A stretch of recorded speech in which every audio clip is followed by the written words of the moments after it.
Welcome on SB Scholars Academy. If you are preparing for NTA UGC NET JRF, ICAR NET SLET TGT PGT TET Home Science 2020, then you can subscribe and press the bell icon. This channel is run under professional experts.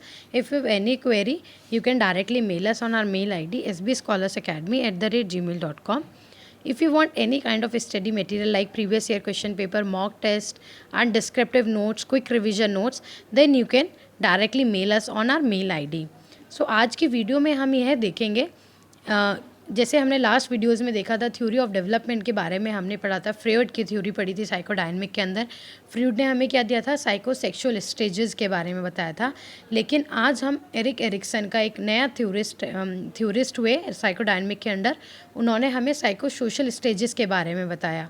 Erik Erikson ने basically psychosocial stages को इन 8 stages के अंदर complete किया है। बताया है कि जो इंडिविजुअल होता है, पर्सनालिटी होती है, वो कैसे क्राइसिस से throughout the life 8 stages from infant to late adulthood, कैसे वो उन क्राइसिस को सॉल्व आउट करता है, रिजॉल्व करता है, और कैसे वो क्राइसिस हमारे पॉजिटिव और नेगेटिव आउटकम लेते हैं उस पर्सनालिटी डेवलपमेंट के लिए। तो साइको सोशल स्टेजेस, जैसे कि हम नाम से देख सकते हैं कि psycho plus social, it means जो इंडिविजुअल की साइकोलॉजी होती है, इंडिविजुअल का जो साइकोलॉजिकल नीड होता है, वो हमारा कॉन्फ्लिक्ट करता है कई बार नीड ऑफ द सोसाइटी। अब it can be a positive और it can be a negative. तो जो साइको सोशल स्टेजेस, इसीलिए उन्होंने डिफाइन किया साइको सोशल, कि जो हमारी इंडिविजुअल की साइकोलॉजी है वो हमारी कॉन्फ्लिक्ट करती है हमारी सोसाइटी की नीड से। तो इसी में हमें एरिक्सन ने कुछ बेसिक वर्च्यूज़ बताए हैं, जैसे कि ट्रस्ट वर्सेस मिसट्रस्ट। तो इसके अंदर बेसिक वर्च्यू क्या रहता है, होप। तो इसी तरह इन्होंने 8 स्टेजेस के अंदर हमें डिफाइन किया है, फ्रॉम 0 to 1 ईयर से लेके टू लेट एडल्ट तक, लाइक इन्फेंसी से लेके उन्होंने अडल्टहुड तक हमें डिफाइन किया है कि कैसे हम इन स्टेजेस को, कैसे जो पर्सन की इंडिविजुअलिटी होती है, पर्सन की पर्सनालिटी होती है, कैसे वो डेवलप करती है इन स्टेजेस में, कौन क्या क्राइसिस हो सकते हैं, क्या एज होती है, क्या वर्च्यूज़ हो सकते हैं। सो लेट्स डिस्कस इसको। इस पर हमारे बहुत क्वेश्चन बनते हैं एनटीए पर्सपेक्टिव से। अगर मैं बात करूं, जैसे प्रीवियस ईयर से आप अगर देखेंगे तो बहुत सारे क्वेश्चंस हमारे इस थ्योरी पे डेवलप होते हैं।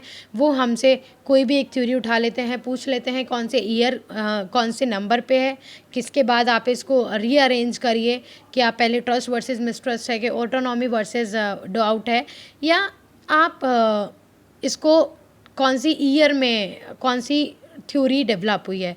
तो इस तरह से वो बहुत क्वेश्चन मैचिंग के पूछ लेता है कि trust versus mistrust is age of which year.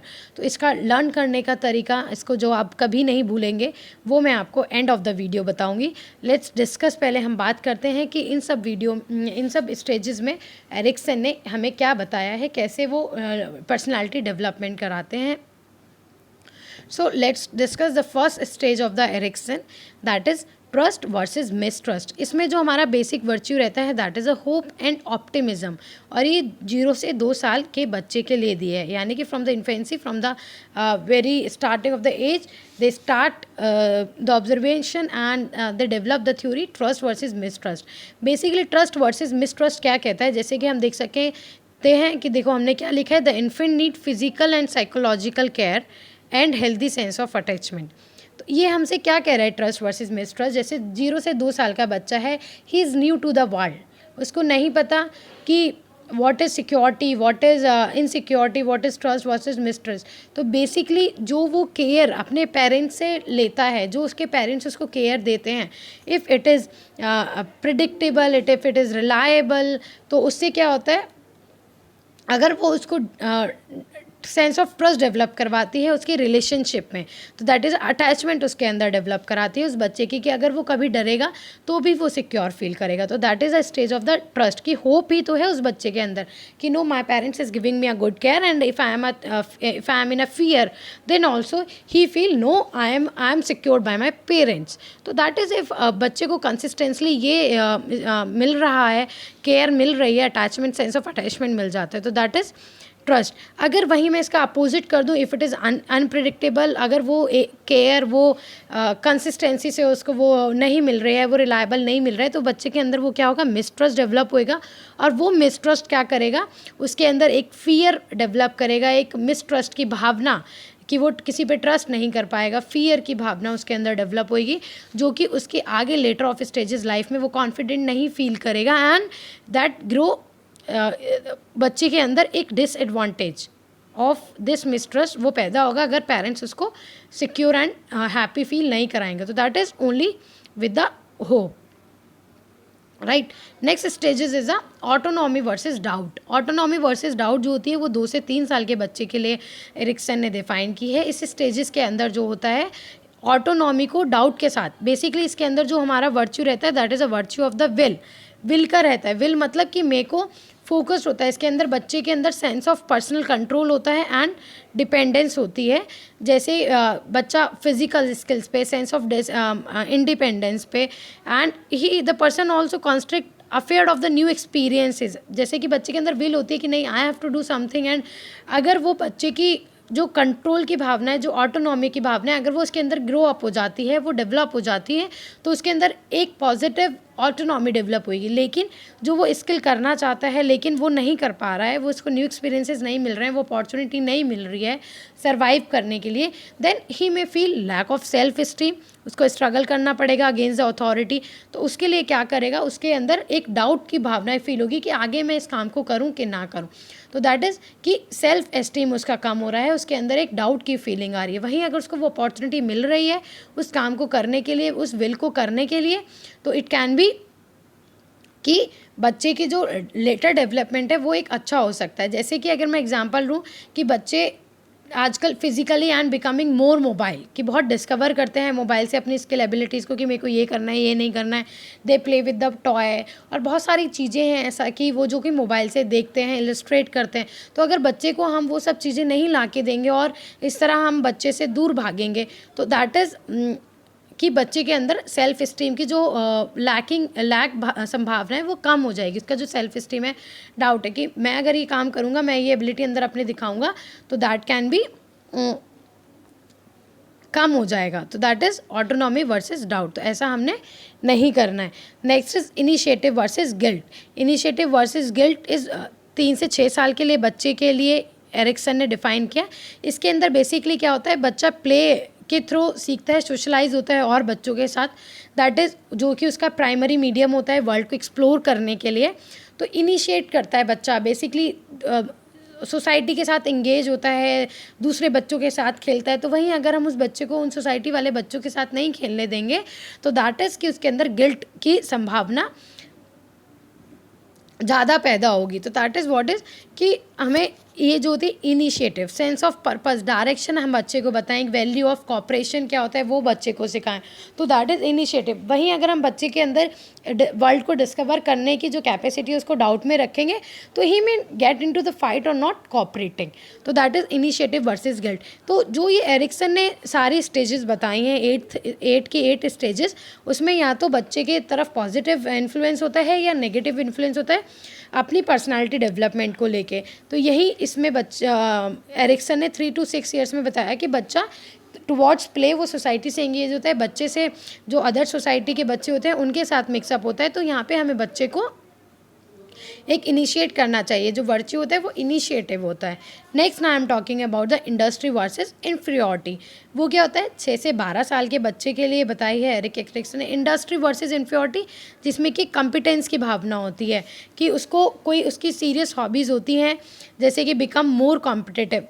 बच्चा पढ़ना चाहता है, बच्चे को he want some play, he want some that creativity, one that competence. तो हम बच्चे को वो प्रोवाइड कराएं जिससे कि बच्चे के अंदर एक कॉम्पिटेंस, एक कंपटीशन की भावना आए और बच्चा उस काम को एक पॉजिटिव डेवलपमेंट लेके करे. जैसे कि हमने बात करी ट्रस्ट है अगर पेरेंट्स का, तो लेटर डेवलपमेंट में क्या हो सकता है कि बच्चे को एक कॉन्फिडेंस आएगा. एक बच्चे के अंदर जो फियर की संभावना है उसमें भी वो सिक्योर फील करेगा.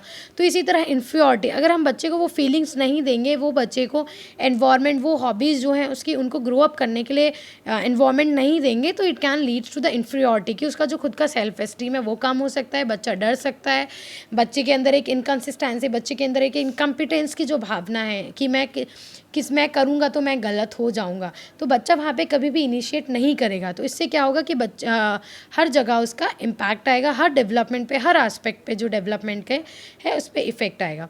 Next I am talking about the identity versus confusion, जो कि 13 से 19 ईयर्स के ओल्ड ईयर्स बच्चों के लिए दिया गया है। इसमें जो पीरियड होता है ये obviously 13 to 9 teen, as the words come here teen, तो जहाँ पे भी टीन वर्ड आता है it use for the adolescence. आपको कंफ्यूज नहीं होना है, what is the age of the adolescence, it is teen age भी बोला जाता है इसको, दैट इज़ 13 to 19। तो इसके अंदर बच्चा क्या करता है, बेसिकली बहुत यंग होता है, बहुत एक अच्छी एज होती है, ये आप एक्सप्लोर कर सकते हैं वर्ल्ड को, एक यूनिक एज होती है। इसमें एक बिलोंगिंगनेस की कि हम साथ के साथ कॉपरेशन, इंटीग्रेशन, बहुत सारे रोल, बहुत सारी नई चीज़ें हम इसमें बेसिकली हम वर्ल्ड को एक्सप्लोर करते हैं। तो ये आइडेंटिटी वर्सेस, इसी स्टेज के अंदर बच्चे को अपनी आइडेंटिटी का पता लगता है कि who am I, what can I do in my later stages, what can I do basically। तो that is identity versus confusion. अगर इस स्टेज में बच्चे को नहीं पता चलता है कि that what can I do, what is good in me and what is bad in me, तो यहाँ पे हमें the role of the parents, the role of the society is that कि हम यहाँ पे बच्चे को बताएं कि what is good in you and what is bad in you, ताकि जो बच्चे की खुद की अपनी रोल आइडेंटिटी है वो क्लियर हो और बच्चा उसमें कन्फ्यूज ना हो। तो दैट इज़ कि उसके अंदर जो वर्च्यू होता है इसमें फिडेलिटी का होता है कि बच्चे के अंदर वैल्यूज़ जो हैं हमारी सोसाइटी की, ऑर्गेनाइजेशन की, वो उसके अंदर आए। अगर बच्चा इन सबको नहीं सीखेगा तो that can lead to the inconsistency in the behaviour and that can be the confusion to his और own identity. Next I am talking about the intimacy versus isolation, जो इसमें हमारा एज दी है एरिक्सन ने, that is 20 to 39 years old, और इसमें जो वर्च्यू है that is commitment and the mutual devotion. It is a age after the adolescent. तो इसमें हम देखते हैं कि हेट्रोसेक्सुअल रिलेशनशिप की तरफ जो इंडिविजुअल है, आइडेंटिटी है, वो लुक आफ्टर करती है। इट मीन्स कि the boy looks towards the girls and the girls for the boys, so they have the attachment towards the positive sex basically, so they have their heterosexual relationship develop करना शुरू कर देते हैं। they engage they are in life, they basically इस life में, इस stages में क्या होता है, they develop their family, they got married and they develop their family, वो अपनी फैमिली को बढ़ाते हैं। तो दैट इज़ व्हाट इज़ दोनों का कमिटमेंट, दोनों का म्यूचुअल डिवीजन होता है, that is versus intimacy versus isolation. अगर वो कमिटमेंट मेरा पूरा नहीं होता है, अगर मैं वो कमिटमेंट अपने पार्टनर के साथ पूरा नहीं कर पाती हूँ, तो it can lead to the isolation. तो इसी में हमारे दोनों चीज़ हो सकती हैं, ईदर पॉजिटिव और नेगेटिव। पॉजिटिव क्या हो सकते हैं, if I am committed towards my partner, if I am that much mutual devotion है मेरा अपने पार्टनर के लिए जितना कि पार्टनर का मेरे लिए है। तो इट मीन्स म्यूचुअल क्या होता है, जब दोनों का बराबर हो एक दूसरे के लिए, कि जितना मैं अपनी रिलेशनशिप में दे रही हूँ उतना next is giving in to my relationship. तो that is the lead to the intimacy, मतलब कि कमिटमेंट आ रहा है तो दैट कैन, कि हम दोनों can be the partner and they are growing like a partner. अगर वही इंटीमेशन, वही रिलेशनशिप, वही ट्रस्ट ख़राब होता है मेरे पार्टनर के साथ, तो वो that can lead to the isolation. वहाँ पे क्या हो सकता है कि that person can lead isolation, can lead alone, loneliness, वहाँ पे वो फियर कर सकता है, जिसके कारण depression can be the one of the reason. So this is what is intimacy versus isolation. तो अब तक आप देख रहे हैं कि एरिक्सन ने हर थ्योरी में, हर स्टेजेस में एक पॉजिटिव और एक नेगेटिव एटीट्यूड बताया है पर्सनालिटी का, डेवलपमेंट का। अगर if it is good towards the society, good towards a child or himself, तो it can lead to the positive influence, वो उसकी डेवलपमेंट, सोसाइटी डेवलपमेंट पे पॉजिटिव क्रिएट करेगा। वहीं अगर वो नेगेटिव है तो it can lead to the isolation, it can lead to the lack of the fear, it can lead to the self-esteem, inconsistency, do not competence with the partners. So this is all the Erikson stages. Next is generativity versus self absorption, जो कि 40 से 65 साल के बीच में इन्होंने stage को define किया है। इसके अंदर जो हमारा वर्च्यू होता है that is generativity, value, wisdom over physical prowess. तो इसके अंदर जो बेसिकली जो पर्सन होता है उसको need to guide and pass on, जो कि वो ही has learn to the younger generation. Basically जैसे मैंने बात करी, जो हमारी लास्ट स्लाइड थी, intimacy versus isolation, 20 to 39 years. तो उसमें हमने एक्सप्लोर किया वर्ल्ड को, हमने देखा, सीखा, बहुत सारी नई चीज़ों को एक्वायर किया। तो उसी से जो हम सीख के आए हैं वो हम मेंटोर के थ्रू पढ़ा के बता के अपने यंगर वंस को, तो that is what is generativity. जो हमने सीखा है वो हम कैसे अपने छोटे यंगर्स को उसको पास ऑन करते हैं, तो दैट इज़ जनरेटिविटी, जो कि राइट डिसीजन है लाइफ के लिए।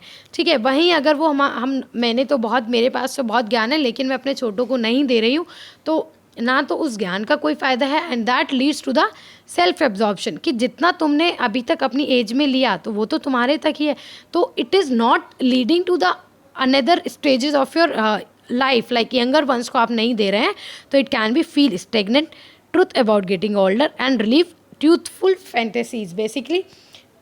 तो दिस इज़ द थिंग कि आपने उसको कैसे आप पास ऑन कर रहे हैं, जितना आपके पास नॉलेज है उसको आप कैसे आगे छोटे बच्चों को बता रहे हैं, ताकि जो आपने सीखा है, जो आपने गलतियाँ की हैं, जो आपके पॉजिटिव नेगेटिव एटीट्यूड है, एक्सपीरियंसेस हैं, वो आप अपने छोटे बच्चों को बताएं या अपने यंगर वंस को दें, तो जिससे कि if you are passing on, you are creating the generativity, like you are generating something, you are giving some knowledge। Erik Erikson ने जो नाम दिए वो बहुत अच्छे, बहुत मज़ेदार दिए हैं कि आप वर्ड से समझ पाएंगे कि कौन सी ईयर के लिए ये स्टेज हमारी हो सकती है। तो आपको एग्ज़ाम के लिए भाई बिल्कुल भी कंफ्यूज नहीं होना है कि आपने कौन सी स्टेज या कौन से आप कैसे लगाएं। मैं आपको एक बहुत अच्छा तरीका इसमें बताऊंगी कि आप किसको कैसे लर्न कर सकते हैं, लेकिन आप नाम से भी सजेस्ट कर सकते हैं। आप ट्रस्ट वर्सेस मिसट्रस्ट, तो मेरे बचपन में मेरे को आना चाहिए ना कि मैं मैं कैसे ट्रस्ट किसी पे करूँ, किससे मिसट्रस्ट करूँ, तो it is all the hope on virtue of hope, तो वो तो मुझे बचपन से आ जाता है। तो दैट व्हाट इज़ कि आप उसके नाम जो एरिक एरिक्सन ने दी हैं आप उससे जान पाएंगे, उससे आप समझ पाएंगे कि कैसे आप एग्ज़ाम में उस क्वेश्चन को कर पाएँ जो मैचिंग आता है, जो असर्शन रीजनिंग आता है, जैसे वो फॉलो अप पूछ लेता है कि इंक्रीजिंग डिक्रीजिंग ऑर्डर में, तो you can learn by the name of that stages. Next is integrity versus disappear. Integrity versus disappear क्या होती है, अब जैसे हमारी एज आ गई 66 ईयर की, it is a late adulthood, and integrative versus disappear क्या हो सकता है, लाइक इस एज में आते आते क्या होता है, मेरी हेल्थ ख़राब हो जाती है, I am not as much as physical fit as I am in the age of my 20s, my adolescent and my adulthood, early adulthood. So इसमें क्या होता है, वो फिजिकल हेल्थ इतना नहीं रहती है, वो मेंटल हेल्थ इतना नहीं रहती है, जिस स्पीड से, जिस एंथूज से हम पहले काम कर पाते थे, अब उतना हम उस एंथूज से काम नहीं कर पाते हैं। तो इसके अंदर क्या होती है, जो हमारा वर्च्यू होता है वो विजडम होता है कि कैसे हम जो अब तक हमने इंटीग्रेट किया है, जो अब तक हमने सीखा है, जो अब तक हमने एक्वायर किया है, वो कैसे सब हम कैसे आगे उसको लेके जाएं, कैसे हम उसको विजडम तक अपनी पहुंचा पाएं। Next is disappear. डिसअपेयर क्या हो सकता है कि that the person lives the reminder of his life in the disappear, that is the integrative versus disappear। तो these all are the stages of the Erikson, जिसमें इन्होंने हमें इन 8 स्टेजेस के बारे में डिस्क्राइब किया है। अब मैं आपको इसका क्वेश्चन करने का तरीका बता देती हूँ, जिसमें वो हमसे पूछ लेते हैं कि आप ईयर्स बताइए कि कौन सी ईयर्स में हमारे स्टेजेस दिए हैं। नेक्स्ट क्वेश्चन वो हमसे पूछ सकता है आप इनको इंक्रीजिंग डिक्रीजिंग ऑर्डर में लगाइए। And the another question can be asked, like if you see the previous year question paper and if you need the previous year question paper, you can directly drop the mail on sbscholarsacademy@gmail.com। we will provide you the previous year question bank, जिससे कि आपको idea लगे, और net 2020 के लिए you will get the reason कि आप कैसे क्वेश्चन करने के तरीके को आप समझ पाएंगे कि कैसे नेट में आता है। If you are preparing for the first time और if you are not able to clear the NET, so you can purchase you can take the previous year question paper from by dropping the mail on our mail ID। So अब मैं इसको याद करने का तरीका आपको बताती हूँ कि वो क्या हो सकता है। देखो यहाँ पे मैंने इसको बोल्ड किया है TAIIIIGI। अब इतने सारे आई हैं कि मेरे को याद ही नहीं होता है। वैसे तो एरिक्सन थ्योरिस्ट एरिक्सन ने बहुत अच्छा नेम से ही हम समझ सकते हैं कि कौन से ईयर के लिए कौन सी थ्योरी है, बट लर्न करने के तरीके के लिए आप इसको ऐसे याद कर सकते हैं, लाइक इट्स TAIIIIGI,